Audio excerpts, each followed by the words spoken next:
look at this. How does an ancient civilization have that kind of accuracy about the size of the planet? Doesn't that sound like something you'd want to shut down? That is tremendous. Let's get to this. Nikola Tesla believed that he could harness the energy from inside the Earth and transmit that power wirelessly around the world. His early experiments were successful, but his research mysteriously vanished after his death. There is no evidence left of Tesla's wireless power technology. Or is there? For years, we were taught that the Great Pyramid of Giza was a tomb for a king. It wasn't. It had a different purpose. Tesla didn't invent wireless power. It's been here for 5,000 years, and probably a lot longer than that. Here we go. Okay, why were the pyramids built? Storage for dead mummies? Dead mummies? It's a tautology. Mainstream Egyptology says that the Great Pyramid of Giza is a tomb built for Khufu, the 4th dynasty Egyptian pharaoh who ruled 4,500 years ago. But the Great Pyramid doesn't have any characteristics of other Egyptian tombs. The Great Pyramid contains no artifacts, no hieroglyphs, and no elaborate wall art. It's been argued that the granite sarcophagus found in the king's chamber once contained Khufu's mummy. There's no evidence that a mummy was ever there. No mummy has ever been found in any pyramid, ever. Ancient Egyptians considered their pharaohs gods. The Great Pyramid is a strange structure for a god. Small chambers, narrow shafts, no markings at all. The way the pyramid was built and the materials used to build it suggest it had a different purpose. Yeah, dude, whose dumb idea was it this was a tomb for pharaohs? You think a pharaoh, somebody close to God on earth, is going to be remembered in a pyramid with small shafts you have to bend to walk through with no pictures of this narcissist who thinks he's close to God, right? Nothing. No effigies in his name. No, nothing at all. Does this seem like a typical style burial that we see across multiple cultures where we exalt the dead and to remember them? No, we hid some dude in a tomb in a pyramid? Come on, G. The sides of the pyramid are aligned with the compass with such accuracy that only modern engineering can match it. The Great Pyramid is a mountain made of 2.5 million blocks of stone weighing 6 million tons, piled 481 feet high. Its footprint is over 13 acres. To align this construction within 1/15th of a degree of true north is impossible precision. The base of the Great Pyramid is leveled to within 3/4 of an inch. That's insane. The only way to do this with modern structures is to use lasers. Even though the sides of the pyramid are over 750 What the hell, dude? Look at this. north is impossible precision. The base Look how leveled that is. This shit has been built for thousands of years. You could put a leveler on here and it'd be near perfect. That whole structure, bro. What's going on here? Can someone please explain? of the Great Pyramid is leveled to within 3/4 of an inch. The only way to do this with modern structures is to use lasers. Even though the sides of the pyramid are over 755 feet long, made of stone blocks weighing between 2 and 40 tons each side is within 2 inches of any other. That's 99.98% accurate. Fun fact, the pyramid doesn't have 4 sides. It actually has 8. Each side is slightly concave that you can only really see from directly above, or when the pyramid casts shadows during the equinoxes. And yes, those angles. And they tell us like the way they built these things was massive amounts of human power and slaves, bro. Just like wrapping ropes around giant blocks of rock and just pulling shit, dude, with miles of people. All right. Those two are perfect. Whoever built the pyramids somehow knew the size of the Earth. If you take the height of the pyramid and multiply it by 43,200, you get 3,938.685 miles, which is within 11 miles of the polar radius of the planet. That's 99.7% accurate. If you take the perimeter of the base of the pyramid and multiply that by 43,200, you get 24,734.94 miles. That's the Earth's circumference at the equator within 99.3% accuracy. We know that the ancients were obsessed. How? Oh my God! How does an ancient civilization have that kind of accuracy about the size of the planet? With equinoxes, when the day and the night are the same lengths. The length of the day and night on an equinox is 43,200 seconds. Now, skeptics will say this relationship between 43,200 and the size of the Earth is forced. They say, well, the planet is different sizes in different places, so This is just a coincidence. No, is this one of those episodes where we make the skeptics look like idiots? A little bit, yeah. Oh, good. I love those. Don't gloat. Own the skeptics! Most of the Great Pyramid is constructed of nummulite limestone, the reddish-brown blocks that we see today. This rock is found close to the site and is abundant. But the builders of the pyramid also used unusual materials not found locally. The exterior of the pyramid was once covered in casing stones made of bright white limestone. They were polished smooth and fit together so tightly that no seam. Right, dude? We're just seeing the pyramid has been weathered down through the process. Thousands of years. What did this shit look like in its heyday, prime, active and doing what it was meant to do, what it was built for? Can you imagine? And it had a gold cap, which is going to get into that. Seams were visible. These casing stones were cut and shipped from a quarry in Tura, almost 500 miles away. That's like carrying thousands of 10-ton stone blocks the length of the entire state of Florida. They must have been special. Unlike the limestone cut locally, Tura limestone lacks magnesium. This makes it an... How do they know the properties of the limestone? How do they know this one's rich in magnesium? Why do they need it to be rich in magnesium, boys? Let's find out why they needed it. Excellent insulator. Limestone can carry an electrical current.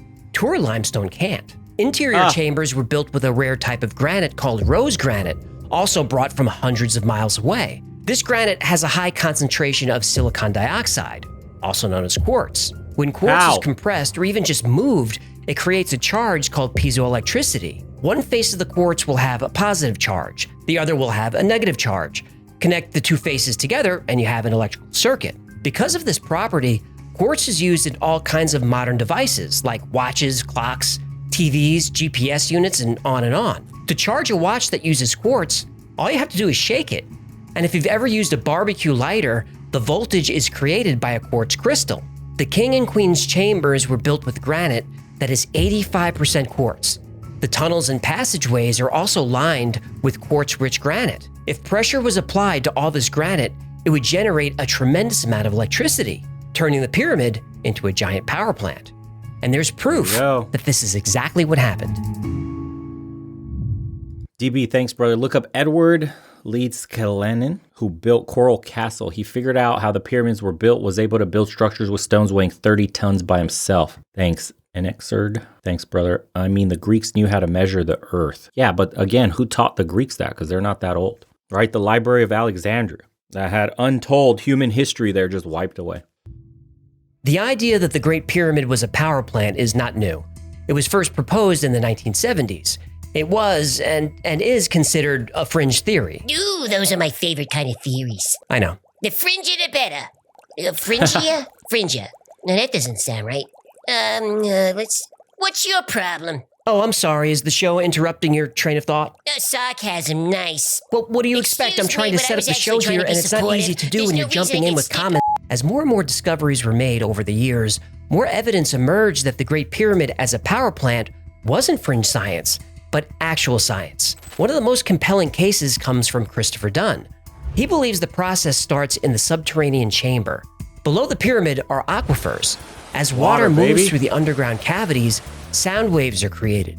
The frequency of these waves resonate with the Earth's natural vibration. As those waves move up through the pyramid, a process is used to magnify, focus, and convert the sound into energy. The Queen's Chamber was used for a chemical reaction that created hydrogen, and there's substantial proof of this. There are two interior shafts that lead to the Queen's Chamber. The northern shaft has traces of hydrochloric acid. The southern has traces of hydrated zinc chloride. Combining these two chemicals creates a volatile reaction that generates hydrogen. A lot of hydrogen. This hydrogen gas would flow from the Queen's Chamber through the horizontal passage and into the Grand Gallery. The Grand Gallery is also made of granite.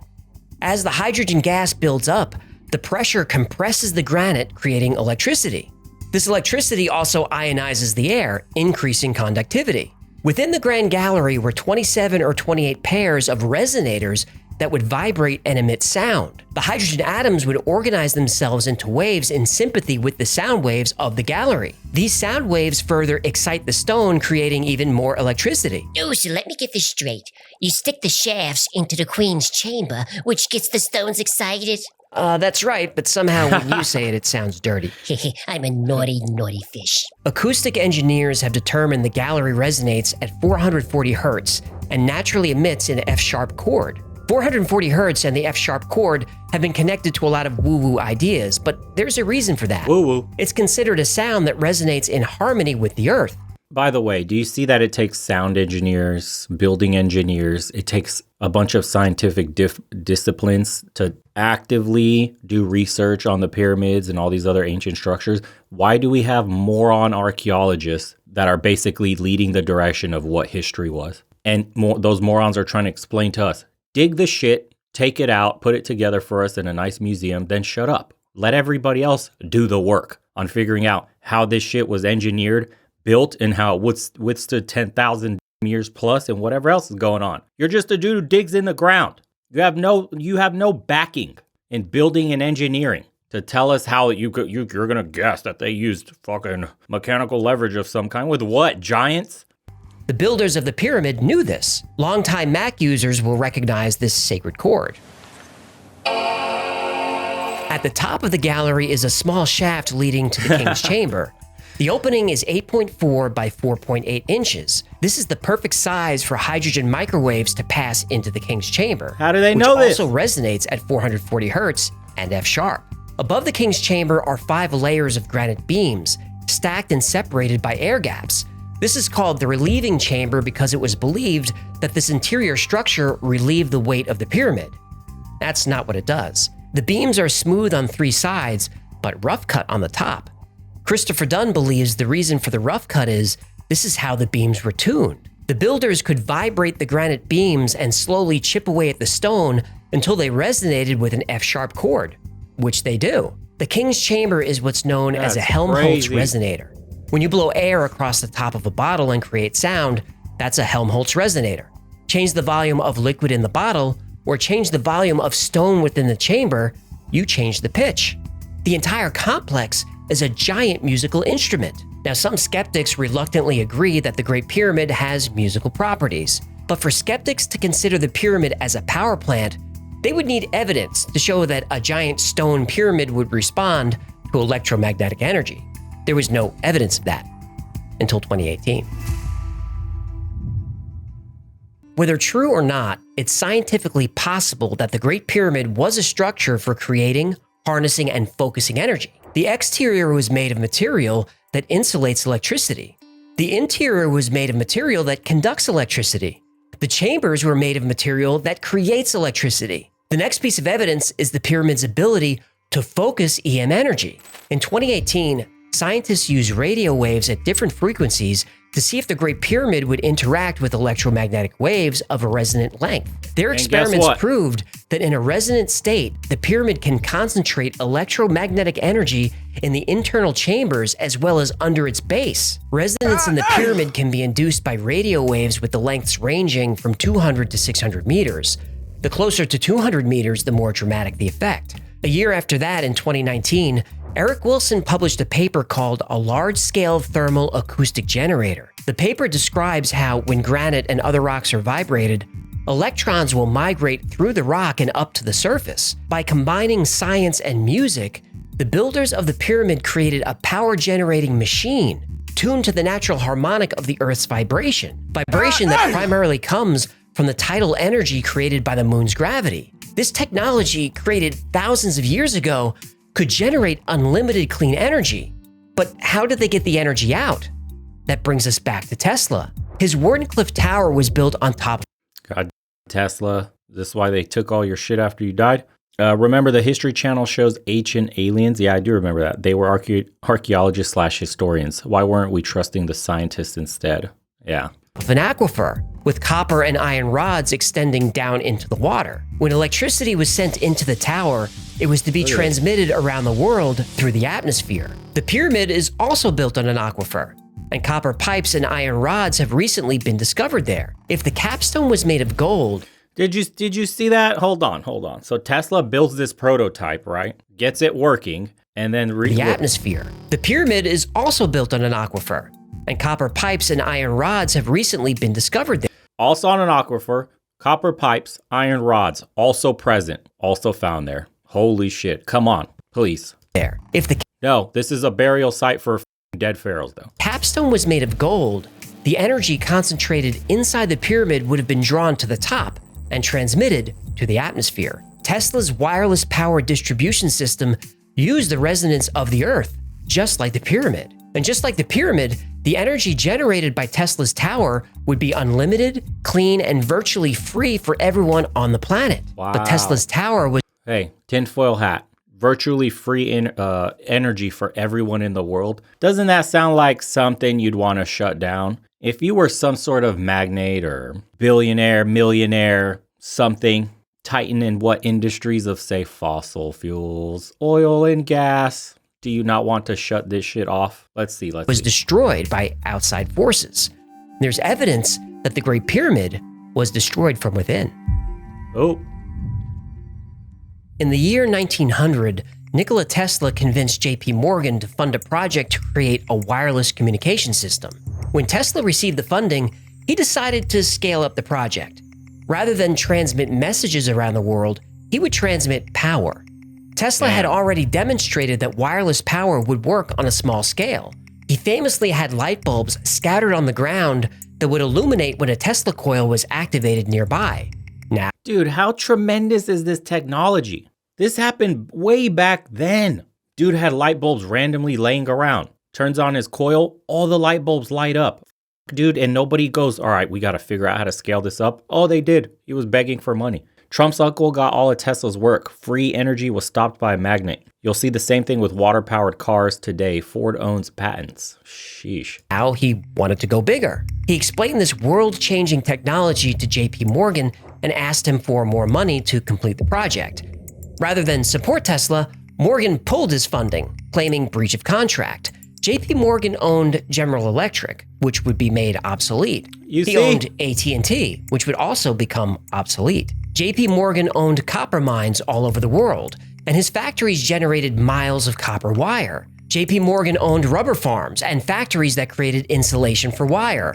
What a greedy piece of shit, dude, JP Morgan is. Wow. Where would society be today with all these greedy cocksuckers at the top just holding us back so they can live these indulgent lives and die fat and content while the rest of us scrape the bottom to survive? He owned steel companies and factories that built power generators. He owned timber mills that created telegraph and electricity poles. He owned coal mines that fueled existing power plants. And he owned 24 railroads that transported all these resources around the country. None of this would be necessary if Tesla created free, unlimited wireless power. For several years, Tesla wrote J.P. Morgan almost every month, begging him to reconsider.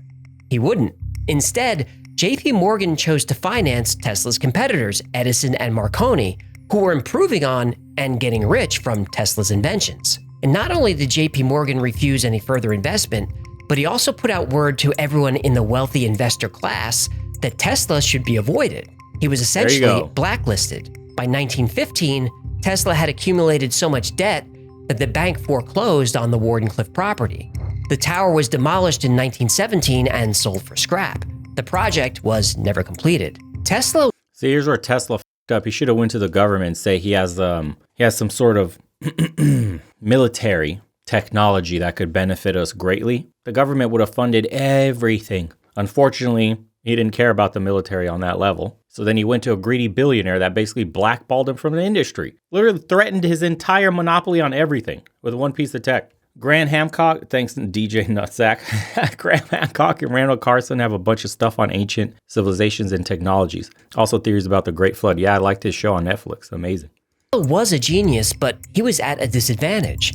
Men like Edison and Marconi knew how to bring Tesla's inventions to market.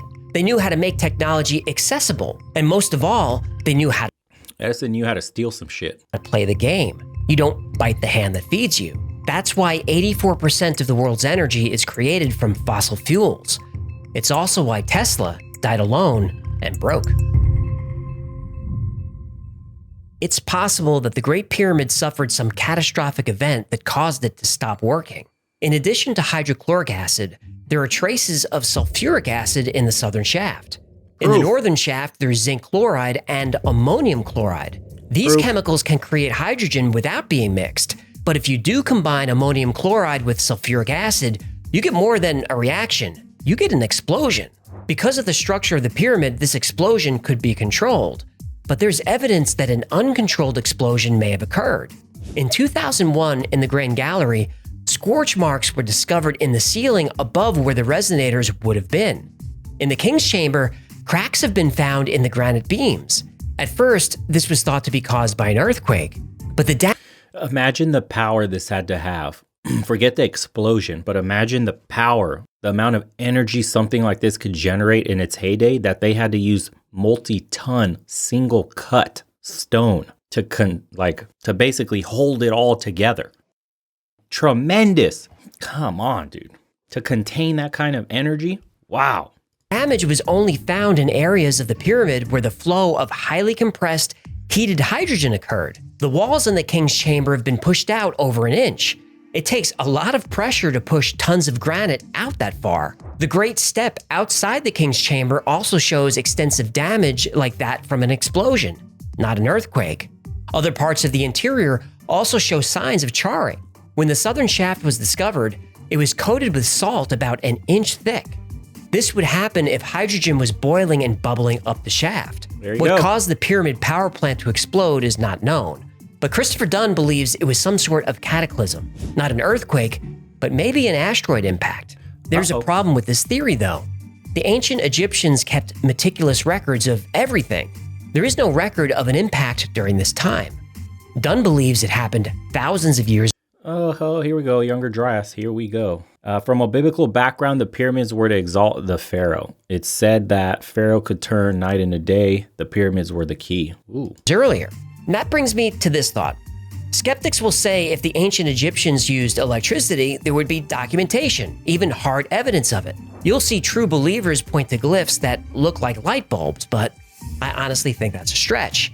There's no evidence the Egyptians worked with glass or any components used to make a light bulb. So why is there no evidence of the use of electricity in ancient Egypt, and no record of electricity being generated by the Great Pyramid? Well, because the ancient Egyptians didn't build it. They inherited it. Does the world have focused energy weapons powerful enough to destroy any possible asteroid? Laser is actually an acronym. We don't have space lasers. There really is no debate by mainstream academics about the who, when, why, or how of the Great Pyramid. It was built by ancient Egyptians in 4500 BC as a tomb for Khufu, and that's that. But what if none of that is true? What if the ancient Egyptians didn't build the pyramid, but found it? And when they found it, it had been dormant for years, maybe thousands of years. Graham Hancock is a proponent of the Orion constellation theory. This says the Great Pyramid complex is almost a perfect match for the stars in the Orion constellation. But they don't line up to where Orion is today. They line up with where Orion was in the sky 13,500 years ago. We've discussed how the builders were obsessed with equinoxes. The Sphinx faces due east, and on the vernal equinox, the constellation that rose due east 13,500 years ago was Leo. Now, I'll concede the astronomical evidence could be a coincidence, but there is hard evidence that these structures are older than originally thought. You can't carbon date limestone, but there are clues that the pyramid and the Sphinx have been there for a long, long time. Robert Schoch from Boston University believes the Sphinx and Giza complex is about 13,500 years old. Giza has been an extremely dry climate since the time of the pharaohs, but the Sphinx shows signs not only of wind and sand erosion, but also extreme water erosion. The erosion patterns around the base of the Sphinx could only occur if huge volumes of water are washing over the plateau at violent speeds. There's evidence this happened at the end of the Younger Dryas, which marked the end of the last ice age in 9700 BC. Glaciers were thought to have melted rapidly. Within a few centuries, sea levels rose 500 feet. This is fast and 500 feet, the Great Flood. 500 feet in a few centuries. What is buried underwater in regards to human history? Geologic time. But as more evidence was gathered, melting appeared to happen in a matter of decades. Dude, look, in a matter of decades. Man, try to wrap your head around this shit. 500 feet sea level rise. If we did that calculation and rose the sea level 500 feet, how much of our civilizations all around the world would be instantly underwater? What would be left of us? That is tremendous. This would cause dramatic changes in the Earth's climate. But when recent ice core samples were studied, things got even more dramatic. There's evidence that the last ice age didn't end over centuries or decades, but ended in one single day. One day. Some claim that an asteroid impact caused the last ice age to end. A worldwide disaster like the Chicxulub impact that wiped out the dinosaurs. That's not what happened. An impact causes cooling. Recent studies show that there was a major solar event that happened around 9700 BC, basically the mother of all CMEs.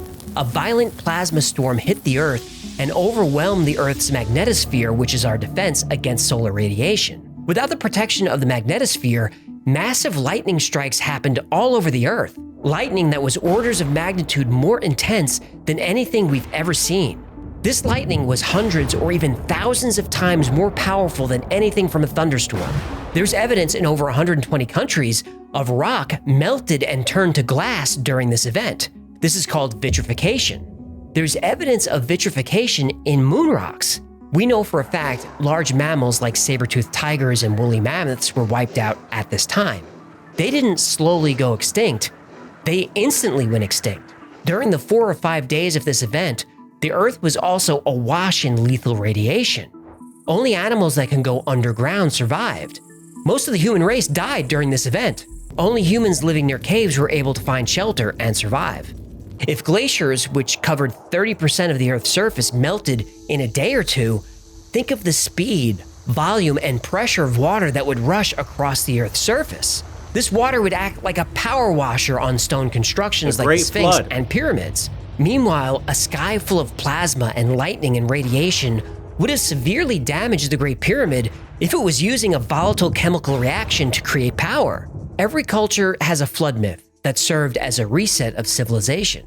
All those stories seem to point to a cataclysm at the end of the Younger Dryas.